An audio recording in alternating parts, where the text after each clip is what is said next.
Don Luis Pío Moa, bienvenido hasta su casa. Muchas gracias, encantado. El PSOE en la historia de España, pasado y presente del partido más influyente en los últimos 100 años.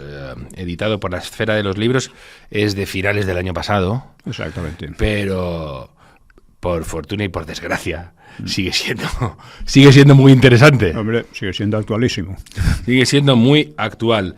El PSOE en la historia de España. Y empieza así.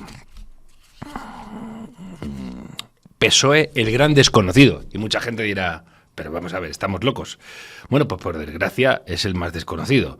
Y usted aquí sostiene que si la gente conociera la calaña auténtica del partido, a lo mejor no tendría tanto éxito como tiene, ¿no?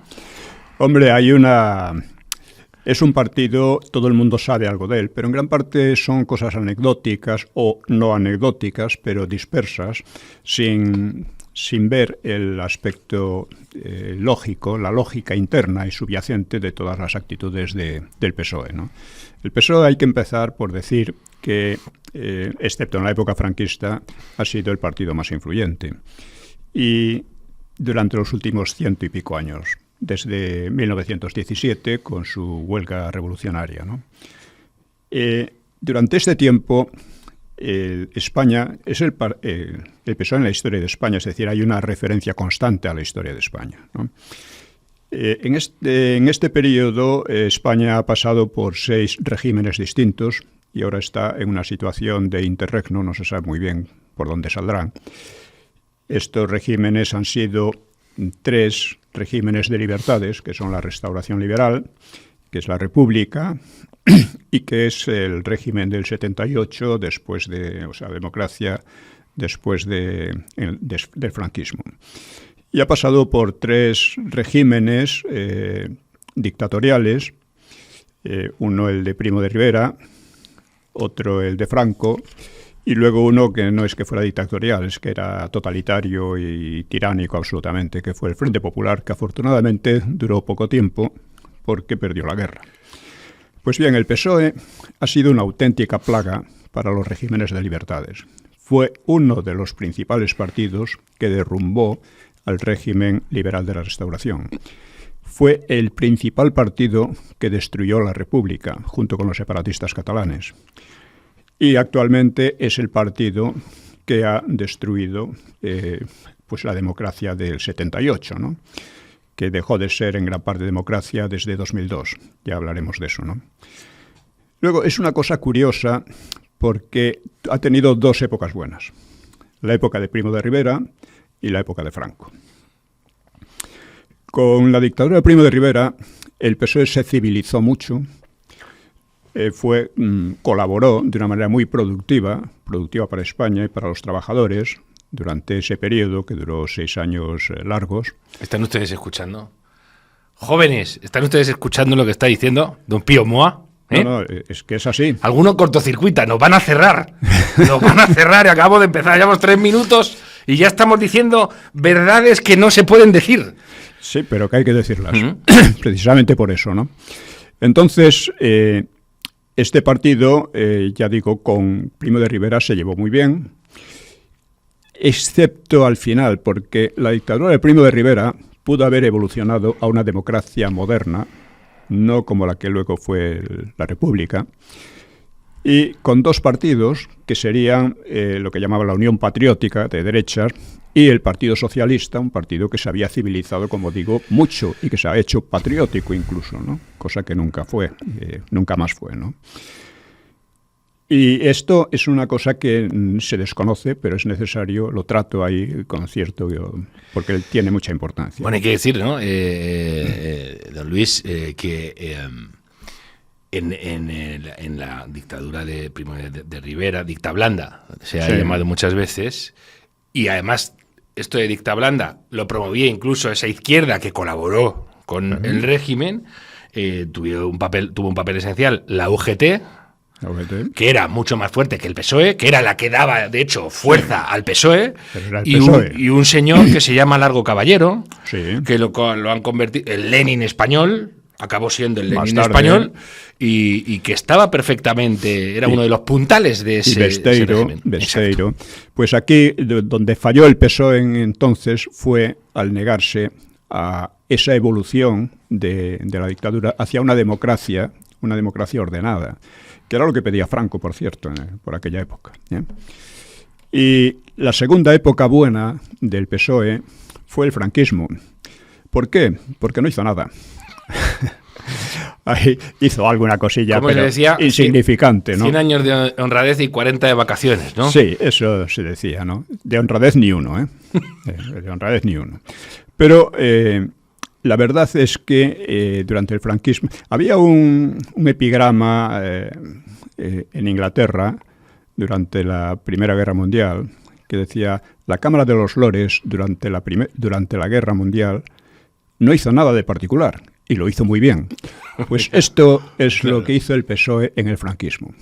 Cuando lucha contra el franquismo es ahora, cuando ya no existe, claro, y lo utiliza como un ariete contra la democracia. Bueno, ¿no? Es que de hecho, Luis, y esta es otra clave, yo creo que muy desconocida, hay un PSOE, el PSOE histórico, PSOE que llevó a España a la guerra civil, que llamó a la guerra civil, que pidió la guerra civil, que laminó a su propia facción que decía, oye, por aquí no se puede ir, vamos a acabar destruyendo el país. Acabaron con esto, estuvieron a punto de asesinar directamente a algunos de sus propios líderes, y de repente estos, con el franquismo, desaparecen, se exilian y emerge otro PSOE de jóvenes, el clan de la tortilla famoso, Felipe González, que no han hecho absolutamente nada, que no vivieron ningún rigor del régimen y asumen el liderazgo aquí. Vamos a hablar luego de esa ruptura, porque ha sido una ruptura en los hechos, pero sin embargo estos tipos que surgieron de la nada y amparados por un franquismo que no los persiguió, de repente se han convertido en campeones del antifranquismo. Bueno, le voy a contar una anécdota. O sea, hace muchos años hablé con el general Blanco, que fue el que llevaba la Dirección General de Seguridad en el franquismo. Muchos años después estaba jubilado y yo había escrito ya estos libros y tal. Y claro, le pregunté, bueno, pero vosotros no os dabais cuenta de que el PCR Grapo era otra cosa. Y me dijo, en realidad todos los esfuerzos se centraban en el Partido Comunista. Se le consideraba el verdadero peligro. Del PSOE no teníamos que preocuparnos siquiera de espiarlo, porque nos venían directamente de él todas las confidencias e informaciones que necesitábamos. Mira. Y es verdad, es verdad. Bueno, se sabe que ha habido pues numerosos socialistas que eran confidentes de la policía. Uno de ellos, que le llamaban el amo de Asturias, era el jefe de la UGT, pues esto fue denunciado. El tío se puso muy furioso, dijo querellas y tal. No hubo querellas, claro. El otro día, bueno, en el primer programa, Gabriel Albiac dijo que nos íbamos a reír todos si un día se supiera cuántos de los diputados de las constituyentes españolas habían sido confidentes de la policía franquista, ¿no? Es muy posible porque durante la transición, bueno, ya avanzada, hubo presiones desde la izquierda para que se destruyeran los archivos de la policía política, ¿no? De la BPS. Eso yo lo he denunciado varias veces, porque son archivos históricos, no se pueden destruir. Claro. Pero lo destruyeron, parece ser, por un acuerdo entre algunos dirigentes franquistas y los socialistas. Albiac dice, Albiac sostiene que es un acuerdo entre Carrillo y Martín Villa. Sí, yo he leído alguna otra versión, pero de todas maneras el hecho es que se destruyeron. Eso es un verdadero delito. Y luego tiene gracia que estos señores, pues, por ejemplo, critiquen, hayan hablado del PCR Grapo, R de reconstituido Grapo, como una organización manejada por la policía. No, los manejados por la policía eran ustedes. O sea, si nosotros hicimos cosas luchando contra el franquismo realmente, incluso arriesgando la vida a algunos, pues fue porque no nos conocían. Era lo que yo le preguntaba al general Blanco. No nos conocían y eso permitió desde pues muchas acciones, ¿no? Que no voy a entrar. Pero quien tenga interés en esto, que creo que es muy interesante, puede leer mi libro De un tiempo y de un país, que son unas memorias de mi época por entonces, ¿no? Es muy interesante. Ha dicho usted, don Luis, hace un rato, ¿no? Bueno, yo ya estaba con mis libros. Sus libros son sus primeros libros, Los vientos de la guerra civil, los orígenes de la guerra civil, los personajes de la República vistos por ellos mismos, que son muy interesantes porque usted... La documentación más demoledora contra la izquierda la ha obtenido de los archivos de la izquierda, que le cerraron en cuanto dijeron, ese que no entre más, que nos está jodiendo la vida. Pero usted, de hecho, entró en la Fundación Pablo Iglesias, etcétera, y les hizo un roto precisamente exponiendo su propia documentación. Esta es la cuestión, es parte de la cuestión, pero se puede decir... Lo que yo decía no es que fuera la verdad absoluta. Podría decir, bueno, es lo que dice este señor, pero voy a sostener otra cosa. No han podido sostener ninguna otra cosa. Al contrario, han tenido que recurrir a la ley de memoria histórica. ¿Por qué? Porque ellos saben que lo que dicen es falso. Lo saben ellos mismos. De otra manera, podrían decir, bueno, podría haber un debate, intentar rebatir lo que yo he dicho. Lo que pasa es que como me basaba en sus archivos, en sus palabras, en sus hechos, no me basaba en las acusaciones que le hiciera la derecha, sino me basaba en ellos mismos. Claro, esto es muy difícil de rebatir. Ahora, la cuestión sigue abierta, aunque las leyes de memoria, que son totalitarias, son de estilo soviético, que es increíble que unos políticos que en general son incultos, son ignorantes y tal, pretendan que el pueblo tiene que tragar sus versiones, les guste o no. Y amenazan, porque no han podido, por ejemplo, en relación conmigo, no han podido, eso sí, me han censurado, me han... hecho luz de gas, ¿no? Sí, es lo que llaman la cancelación, etcétera, pero no han podido impedir que yo siga escribiendo, por ejemplo, este libro, El PSOE en la historia de España, ¿no? Que ya va por la tercera edición. La segunda edición, de que yo sepa, ¿no? Don Luis, qué interesante. Bueno, en la portada tenemos a Pablo Iglesias, al fundador del Partido Socialista, dirigiéndose a una multitud en 1920. Y Pablo Iglesias... mucha gente que dice, este era el bueno y el que nos ha tocado a nosotros era el malo. Y entonces, de repente, uno lee la historia del PSOE y dice, ¿este era el bueno? Sí. Pues apaga y vámonos, ¿no? Claro, ahí está la lógica, y por una parte es el marxismo, que el marxismo es la teoría de la lucha de clases, es una teoría de la guerra civil, en definitiva, ¿no? Y por otra parte es la idea de que España no es una nación. Esto ocurrió y es muy importante, nunca se señala, pero es muy importante porque está en la base de todo lo que está haciendo el Partido Socialista desde hace bastante tiempo, con Zapatero y sobre todo con Sánchez, ¿no?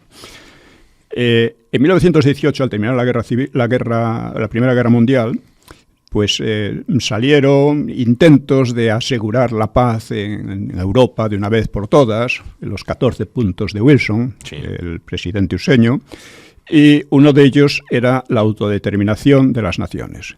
Entonces estos decidieron que España no era una nación, que era un Estado impuesto sobre diversas naciones, que tenían derecho a separarse si quisieran. Esto está en la base junto con el marxismo, está en la base de toda la ideología del PSOE. Esto significaba acabar con siglos de unidad nacional y entrar en una época extremadamente peligrosa, que es lo que al final pasó. Porque además esto coincidió con algo más, y fue con el desprestigio sistemático de la historia de España por parte, por supuesto, de los marxistas, pero esto es normal. Para los marxistas toda la época anterior pues, es una época de horrible explotación de unos por otros, etcétera, ¿no? Pero coincidió con lo que aquí llamaban el regeneracionismo, que entraba Costa, entraba Azaña, Ortega, etcétera, y sobre todo Ortega, que políticamente ha sido verdaderamente nefasto. Él denigraba toda la historia de España diciendo que era una historia anormal, que era una historia enferma, que era una historia así, la ponía... Y claro... Sí, España era el problema y Europa la solución. Exactamente. Pero es curioso porque además aquí todo el mundo se ha vuelto europeísta, pero esos europeístas no han producido ni un solo ensayo verdaderamente serio sobre Europa, sobre su adorada Europa. El propio Ortega no hizo ninguna reflexión sobre las dos guerras mundiales, Porque claro, podemos decir, España no era un problema, pero tenía problemas que abocaron a la guerra civil. Pero el resto de Europa tenía problemas más graves que abocaron a 2 guerras mundiales. Devastadoras, infinitamente peores. Sí, y además al fin de la era europea, la era que empezó España a finales del siglo XV con sus descubrimientos y conquistas, ¿no? Que esta es una madre del cordero que se suele decir. Oiga, Europa, fijaos lo que es Europa. Europa no hubiera existido sin España, así de sencillo. Europa no hubiera existido sin España. La era europea. La era europea. La europea, usted tiene un libro, además. La era en que Europa se convierte en el eje dinámico de la historia humana, que eso se acaba con la Segunda Guerra Mundial. Ajá, exactamente. Pues entonces, todo aquello, o sea, no es que los regeneracionistas fueran antiespañoles, ellos querían otra España, pero ¿qué otra España? Si usted rompe las raíces históricas, culturales de España, esa otra España no es más que una fantasía, y una fantasía que además cada uno de ellos tenía una idea distinta de ella. Por eso se llegó a lo que se llegó. Con los intelectuales, don Luis, sucede algo que es desolador, sobre todo para ellos y para los que me parecen tener más conciencia de. Sí. Yo creo que la atormentado hazaña del final es un ejemplo. ¿Por qué? Sí. ¿Qué sucede? El pensador, el hombre de ideas, suele ver al hombre de acción como una personalidad tosca a la que hay que conducir, porque la vida es tan compleja que ellos necesitan, tienen fuerza y tienen voluntad y tienen decisión, pero necesitan a alguien detrás que les ordene y que les diga qué hay que hacer. Y resulta que cuando se ponen ellos delante... Franco esto también lo vio. Dijo, los intelectuales son unos tíos muy primarios. Dicen, piensan de una manera nada sofisticada. Sí. Es paradójico, pero resulta que son ellos los que no saben cómo es de compleja la vida y cómo sus ideas están totalmente despegadas de las realidades, acaban produciendo problemones increíbles. Y los que por lo menos son... tienen un acusado sentido del bien y del mal, acaban, muchos de ellos atormentados, porque saben en lo que se han producido. Ortega también yo creo que también se atormentó bastante con lo que originó en España, con su movimiento republicano. Y Marañón y... Claro. Don Luis, déjeme... de incidir en otra cuestión. Es en 1917, porque es un año que todo el mundo asocia, el año negro, uno de los años negros de la historia moderna, y todo el mundo lo asocia a la revolución bolchevique, pero no se sabe nada de la revolución de 1917 en España, de lo que pudo haber sucedido en España y del siniestro papel de estos amigos que vienen además a predicarnos los demás las bondades, ¿no? Bueno, aquel fue un intento revolucionario contra el régimen liberal de la Restauración, un régimen que permitía al PSOE trabajar, organizarse, ganar puestos políticos, etcétera, ¿no? Y a los otros también. Entonces fue una cosa en la que el PSOE llevó el peso principal, no con la idea de hacer una revolución comunista realmente, sino con la idea de hacer una revolución contra lo que había. Y en eso estaban apoyados por los separatistas catalanes, por los republicanos y también incluso por los anarquistas. Entonces parecía, y además por parte del ejército, ¿no? Y entonces parecía que iban a imponerse, pero fracasaron. La idea, además, dice Alcalá Zamora, que detrás de todo aquel confuso movimiento, que fue bastante sangriento y estaba diseñado como muy sangriento, pues estaba el intento de meter a España en la Primera Guerra Mundial. España se ha salvado de las 2 guerras mundiales. Esto es un honor para nosotros, está muy bien, es una gran cosa y hay que decirlo e insistirlo en ello, ¿no? Y entonces Alcalá Zamora decía que detrás de aquello había el intento de meter a España, que sería meterlo como carne de cañón al servicio de Francia e Inglaterra, ¿no? Que siempre han sido grandes amigos nuestros, ¿no? Como sabemos, ¿no? Entonces, pues probablemente era verdad todo eso. Pero lo más interesante es que una vez fracasaron, lo disfrazaron y tuvieron éxito. Decía, no sé si Besteiro o alguno de ellos decía, claro, temíamos que nos condenaran a muerte, porque podían haberles condenado a muerte. Pero no fue así. Les permitieron hacer una gran campaña de propaganda, según la cual los culpables de aquello había sido el gobierno, que había defendido la legalidad, y ellos lo único que querían eran algunas mejoras salariales para los trabajadores. Bueno, es que eso en esto la izquierda ha sido por desgracia, y sigue siendo una genia de la propaganda. Sí, de la falsedad. Lo vimos en la Revolución de Asturias, bueno, y estamos viendo hoy en día. Hay una cuestión que está en la base de muchas de las cosas de las que estamos hablando. Bueno, pero perdón, es que además de aquella revolución salieron como diputados varios de ellos. Claro. O sea, aumentaron el número de diputados de influencia y claro, el que los había derrotado decía en el Parlamento, pero bueno, ¿cómo es posible esto? Claro. Una amnistía que debía ser considerado pues como un perdón, lo consideran como la apoteosis del golpismo que habían intentado. Bueno, es que las amnistías acaban siendo eso, acaban siendo la legitimación. Cuando tú amnistías acabas lanzando el mensaje de estos tenían razón, nosotros algo hemos hecho mal y acaban convirtiéndose en unos referentes morales. Estamos viendo lo que está pasando con la amnistía infame que tenemos hoy en día. Esa amnistía ha acabado con el régimen del 78, porque ya la Constitución, que quedó muy vulnerada en el 2002, cuando Aznar... Porque otro aspecto importante que trato en el libro es que la importancia del PSOE se debe en gran medida a la ineptitud intelectual de la derecha. Intelectual, pero ha sido terrible, ¿no?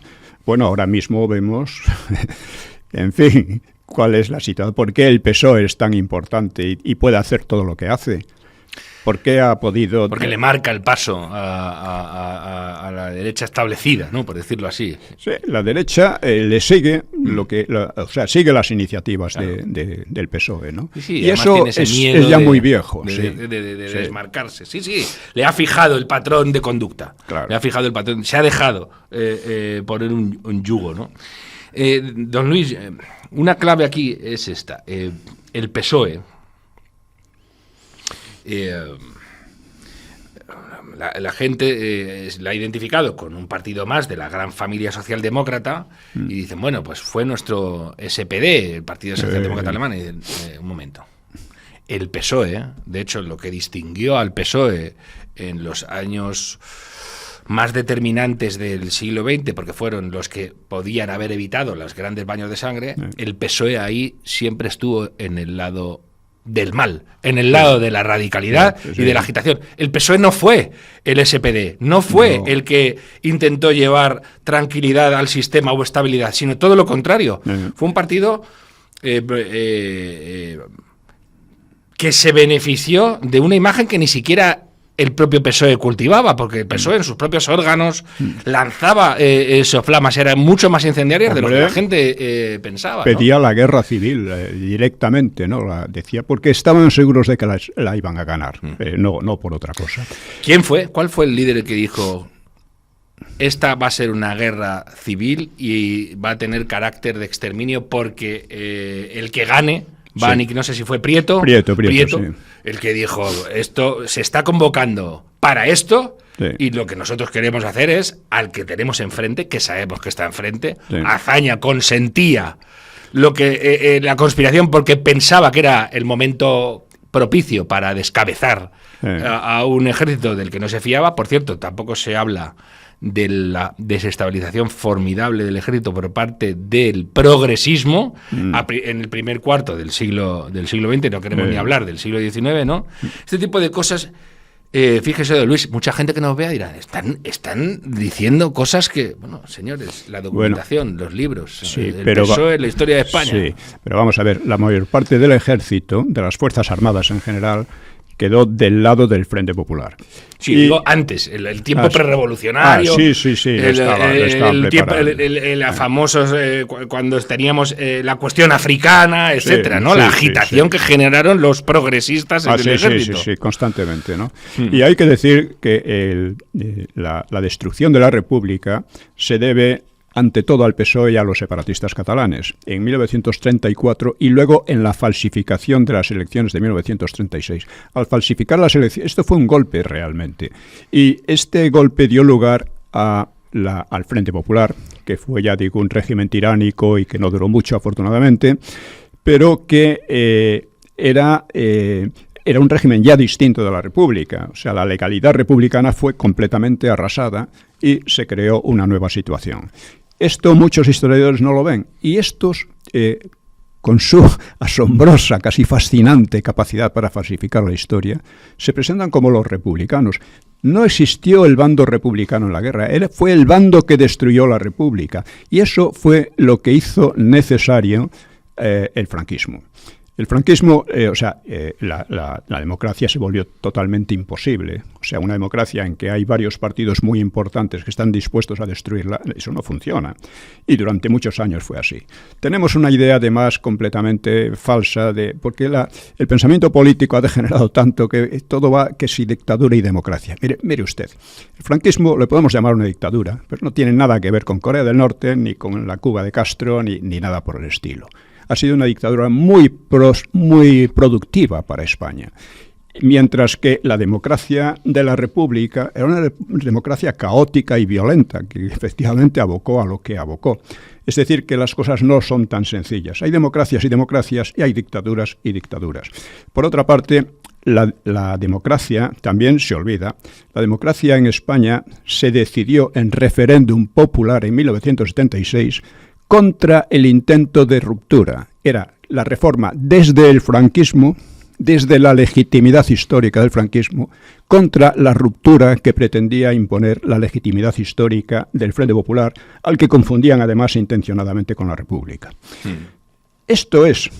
Y esto, por desgracia, este referéndum fue anulado totalmente por Aznar en 2002. En 2002 se dedicó a condenar el franquismo. Usted está condenando a sí mismo, entre otras cosas, ¿no? Y eso es el origen de Zapatero, de las leyes de memoria y de todo lo que estamos viendo, que son atentados contra la democracia. Hay una cuestión aquí de nuevo muy paradójica, que es: el Partido Socialista ha florecido bajo regímenes a los que no aportó nada. Exactamente. Y luego se benefició por circunstancias excepcionales de las que él no tuvo que sacrificar nada, y lejos de agradecer contribuyendo a la prosperidad, contribuyó a derrumbar esos regímenes. Sí. Primo de Rivera, Segunda República. La Segunda República se la destrozan los republicanos, y el drama es que los auténticos republicanos, Melquiades Alba, de Lerroux, etcétera, son los que acaban devoradísimos, no quiero ni contar cómo acaba la Campoamor, etcétera, por estos que venían a otra cosa. Y además lo decían: nosotros venimos a otra cosa, a instaurar la dictadura del proletariado. Estos no cantaban a la democracia. Pero es que en la democracia actual, en el régimen actual, nos encontramos con lo mismo. Un partido que no hizo absolutamente nada contra Franco. Exactamente. De gente nueva, viene, se le entrega un poder increíble en aquella elección de 1982, sí. Y a la gente se le olvida que viene a disfrutar de esos réditos un partido que se opuso a la transición pacífica de la ley a la ley, a la reforma, y que después, cuando ha vuelto a tener el poder, pero con esa mentalidad súper excluyente en el siglo XXI, lo que está es en la dinamitación de los pilares que hicieron posible ese tránsito de ese régimen, que consiguió superar la guerra civil y con la prosperidad generada en España, poder hacer un país de clases medias mucho más estable, y llega él y dice: todo eso lo tiro abajo y voy a matar a Franco, sí, ahora que lleva 45 años muerto, ¿no? Sí, esto es muy importante entenderlo. El PSOE no contribuyó nada, por supuesto, a la lucha contra el franquismo, no era demócrata, tampoco la oposición al franquismo no era democrática, era fundamentalmente comunista, ¿no? o terrorista, y el PSOE, por supuesto, no contribuyó. Pero luego en la transición consiguió que se olvidara, porque un problema grave del PSOE es que la gente no conoce su historia, insisto, conocen anécdotas, cosas, aspectos y tal, pero no conocen la lógica de su historia, que es lo que he pretendido explicar aquí. Y claro, pues, ¿qué pasa? Pues que lo vemos también cuando se habla también la derecha, ¿no? Cuando hablo de la ineptitud de la derecha, ¿no? Habla del bando republicano en la guerra. Oiga, ese bando republicano fue el que destruyó la legalidad republicana. A ver si nos entendemos, ¿eh? Y el otro lo que defendía era la unidad de España y la continuidad de España. porque esta es también la cuestión, como dije antes, un aspecto muy importante del PSOE es que niega la unidad nacional, el carácter nacional de España. Por consiguiente, los separatistas, pues sí, tienen razón, y si quieren separarse, ¿por qué no? No pasa nada. ¿Cómo que no pasa nada? O sea, que España se divida en varios estados hostiles entre sí y manejables desde el exterior no es nada. Claro que pasa muchísimo. Pasa la destrucción de España, la destrucción de un proyecto histórico de varios siglos. Esto que está usted diciendo, don Luis, con lo que vamos a ir concluyendo, se despeja la incógnita, porque hay mucha gente que dice: qué bueno era Felipe González. Qué bueno era Felipe González, qué bueno fue el PSOE de la República y qué buenos son todos, menos este que ha venido ahora, Pedro Sánchez. ¿De dónde habrá salido?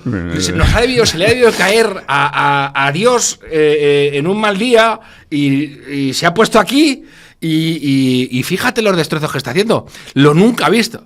Oiga, el PSOE en la historia de España. Vamos a ver si se consigue incardinar a Pedro Sánchez en la historia del PSOE o no se consigue incardinar a Pedro Sánchez en la historia del PSOE. Es el socialista perfecto, porque además ha reivindicado a Negrín. Negrín fue el socialista que era partidario de la política soviética 100%, y que era partidario de continuar la guerra, una guerra perdida, hasta enlazar con la Segunda Guerra Mundial, porque esta es otra cuestión. Franco no solo ganó la guerra civil, evitó a España la Segunda Guerra Mundial.